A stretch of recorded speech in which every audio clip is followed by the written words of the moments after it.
1.6 šitas ir dīzelīts, tātad būs ekonomiski 13. gada. Reku uzreiz jau var redzēt, ārlainam ir LED gaismas, dienas gaismas LED, un šim ir parastās. Šis ir arī manuālais. Krāsa, ievēro, cik skaista. Un šim cena ir 7.200.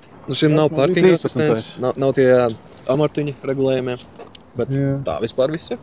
Nu, skaists tulis. Kalpos labi. Tad mēs varam paskatīties Jāņu nakts krāsiņu. Rekur vienkārši Jāņu nakts krāsā, un šis mums arī ir 1.6 dīzelītis. Arī 13. gads, 205 000 nobraucis. Un šis ir nobraucis 247. 7.2 cena vienāda. Nu, varbūt dēļ tā, ka baltā krāsa, vai paskatīsimies, kas mums vēl te ir labs iekšā. Nu, izskatās, ka aprīkojumā līdzīgs. Izskatās diezgan identiski aprīkojumā. Varbūt tāpēc, ka baltā krāsa, tāpēc lētāks.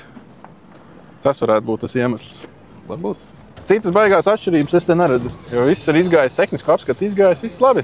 Nu, un šis tad ir 7.800, tumšais. Šitas ir benzīnieks 1.4, un šis ir tikai 97 000 nobraucis.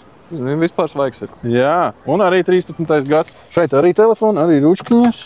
Viss ir palku. Jā, izskatās, ka vesela grupa ir ņemti kopā. Kaut kādi uzņēmuma autiņi bijuši. Latvijas ceļu nav redzējuši. Nu, viss te labi, tu viss ir saglabājies, ko tu vēl piebilst. Vienkārši 1 no 4 ir jāņem.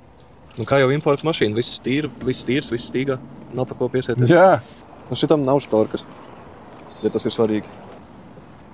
Nu, kas te bagažnieks tāds pat kā tam? Viss komplektiņš ir. Viss labi. Neskrāpējumi, nekas, rūsas.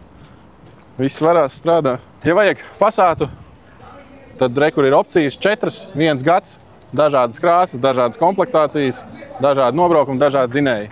Skaties, kas pašam labāk patīk.